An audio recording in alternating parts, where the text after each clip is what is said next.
Hello guys, welcome to this channel. Guys, इस video में आज हम सीखने जा रहे हैं, ये सेकंड पार्ट है कि हम इनका यूज़ कैसे करें। तो पहले मैं वीडियो में बता चुका हूँ और कुछ चीज़ें रह गई है या कुछ नई चीज़ें मेरे को लगी कि ये बताना चाहिए, तो ये मैंने सेकंड पार्ट बनाया है ना। तो देखिए ये क्या है, यूज़ ऑफ इन। ठीक है, तो देखिए यहाँ पर फिर मैंने एग्जाम्पल लिखे हुए हैं और इनको समझाता जाऊँगा। तो देखिए हम लोग इनका यूज़ बेसिकली, इसका कॉन्सेप्ट क्या है इनका। तो इनका कॉन्सेप्ट ये है कि मान लीजिए कोई कंटेनर है। अब कंटेनर कुछ भी हो, क्लोज्ड वेसल्स हो, कोई बर्तन हो या कोई भी चीज़ बॉक्स हो, तो उसके अंदर कोई चीज़ रखी हुई है तो इन आएगा। कोई जगह है, खुली जगह है, लेकिन वो जैसे मान लो कोई आंगन है या कोई प्लेटफॉर्म है या कोई खेत है, उसमें कुछ चीज़ रखी हुई है, कहीं पर भी रखी हुई है तो इन आएगा। कोई जगह है, कोई शहर है ना, बड़ा शहर है, तो वहाँ पर भी कोई चीज़ है तो उसके लिए भी इन आएगा। दूसरी वाली बात क्या है कि कोई चीज़ किसी दूसरी चीज़ के अंदर फोल्डेड है, मतलब जैसे कि मान लो कंबल में आपने कंबल को आपने फोल्ड किया, उसमें कोई चीज़ रख दी, ठीक है, या जैसे आप रजाई ओढ़ करके सो गए तो आपके लिए इन आएगा। और या एक चीज़ दूसरी चीज़ से रैप है, घिरी हुई है या ढकी हुई ना, घिरी हुई है, तो उसके लिए आप इनका यूज करोगे। तो देखिए ये क्या है, नंबर फर्स्ट ना, is mark still in bed. क्या मार्क अभी भी बेड में है? बेड में है, बेड है ना। तो इसका मतलब क्या हुआ कि मार्क है, अभी बेड में सो रहा है। तो बेड का एक एरिया है, एक सरफेस है, और उस सरफेस पे वो कहीं ना कहीं है, तो इसके लिए आएगा इन। तो is mark still in bed. मैं सेंटेंस नहीं सिखा रहा, मैं खाली इनका यूज सिखा रहा हूं, है ना। सेंटेंस के लिए मैं फिर और वीडियो बनाऊंगा। Number two, I got stuck in a traffic jam for half an hour. अब देखिए यहां पर भी वही कंसेप्ट आ रहा है कि आई गॉट स्टक, मैं फंस गया। कहां फंस गया? ट्रैफिक जैम में। अब ट्रैफिक जैम का मतलब क्या होता है? आगे गाड़ियां, पीछे गाड़ियां, भीड़, लेफ्ट राइट, तो कहीं ना कहीं वो बीच में फंस गया है, तो इन आएगा, है ना। वो भी एक एरिया का काम कर रहा है, या कह लीजिए कि एक आ, आप उससे घिरे हुए हो, तो जब भी कोई चीज दूसरी चीज से घिरी हुई है तो इन आएगा। तो I got stuck in a traffic jam for half an hour. Number three, how much is that coat on display in the window. अब यहां पर देखिए कि एक विंडो है।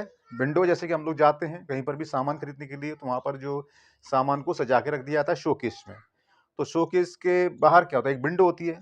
तो विंडो के पीछे हमें कोई चीज दिखाई दे रही है, कोट, उसका नाम है कोट।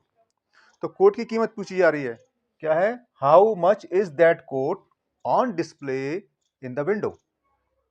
तो विंडो है और विंडो में वो चीज हमें दिखाई दे रही है, तो यहां पर आएगा इन, है ना, उसके अंदर है। आई have got a pain in my back. अब देखिए यहां पर जो बैक में दर्द हो रहा है, तो ये देखिए I have got a pen, pen कहां पर है? बैक में। तो बैक क्या एक सरफेस है और उस पर पेन है। पेन दिखाई तो नहीं देगा लेकिन फीलिंग आ रही है, ठीक है। Number five, what is that in your hand. अब हैंड, हैंड में क्या है भाई? अगर हाथ खुला होता तो पूछता ही क्यों, पता है कि इसमें क्या है, दिखाई दे रहा है, लेकिन उसने मुट्ठी बांध ली तो पूछ रहा है कि उसके हैंड में क्या है ना।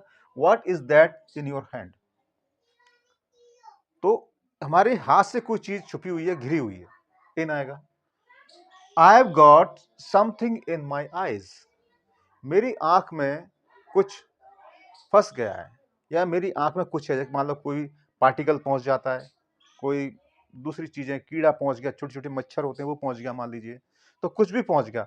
तो आंख क्या है? आंख एक सरफेस का काम कर रही है, या क्लोज्ड वेसल का काम भी कर रही है, क्योंकि आगे लिड है हमारे पास, है ना। तो अगर खोलोगे तो सरफेस से, बंद कर दिया तो भाई वो एक क्लोज वेसल की तरह काम कर रहा है, तो यहां पर भी इन आएगा। तो क्या है? व्हाट, ये I have got something in my eyes. Number seven देखिए, they used to live in Paris. अब पेरिस तो बहुत बड़ा शहर है और ये फ्रांस की राजधानी भी है, तो they used to live in Paris. तो पेरिस के लिए, बड़े बड़े शहरों के लिए, जब वहां पर कोई कोई है या रहता है, जो भी चीज है, तो इन आएगा। 8 number, he is always looking at himself in the mirror. अब मिरर में अपना चेहरा बार बार देख रहा है, तो देखिए मिरर में चेहरा बार बार देख रहा है। अब यहां पर भी इन आया है ना। तो देखिए इन आया तो इसके लिए क्या है कि ही always looking at himself in the mirror. तो इसका मतलब क्या है, at the image of his face produced by the mirror, यानी कि मिरर ने उसके फेस को बनाया और उसका फेस उस मिरर में है। तो आगे ना कोई चीज किसी दूसरी चीज के अंदर है तो क्या आएगा, इन आएगा। I never know what is going on in her head. अब उसके माइंड में क्या चल रहा है, अब माइंड में चल रहा है सेंस क्या है इसके अंदर कि माइंड में कुछ चल रहा है, हालांकि कुछ चीज है नहीं उसके अंदर, एग्जिस्ट नहीं कर रही, विचार है, थॉट है, थॉट तो माइंड के अंदर ही है ना, तो इसके लिए भी इन आएगा। Number 10, my daughter is in the hospital having her tonsil out.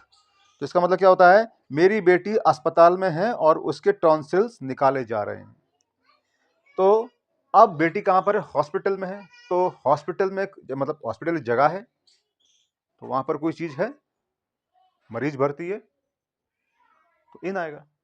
तो इन सब में एक बात क्या आ रही है कि कॉमन वाली बात ये आ रही है कि कोई क्लोज वेसल हो, बर्तन हो, कंटेनर हो, उसमें कोई चीज है तो इन आएगा। कोई सरफेस है, वहां पर कोई चीज मौजूद है उसके अंदर, उस बाउंड्री के अंदर, सरफेस के या एरिया में, इन आएगा। बड़े बड़े शहरों में कोई चीज है, कोई रहता है, इन आएगा। तो ऐसे करके इन सब में यही कॉमन वाली बात आ रही है। लेकिन क्या है कि हम इन चीजों को नहीं समझते, सिंपल एक मोटी मोटी बात समझ लेते हैं, और जो थ्योरीज हम जो पढ़ते हैं क्लास में या दूसरे चैनल्स पर या बुक्स में, तो वहां पर क्या होता है कि एक रटने वाला मेथड सिखा दिया जाता है, तो हम उसी से जब भी हमारे सामने कोई प्रॉब्लम आती है तो हम उनको फिर कंपेरिजन करने लग जाते हैं, तो फिर उसमें हम गलती कर जाते हैं। लेकिन वास्तव में इनका भी एक सेंस होता है ना, इनका। तो जब इनका आप इस तरीके से स्टडी करोगे तो आपके सामने कुछ भी प्रॉब्लम आ जाए आप सॉल्व इजीली कर दोगे। तो आई होप आपको समझ में आया होगा। फिर मिलते हैं एक नई वीडियो में एक नए टॉपिक के साथ। Till then goodbye and take care.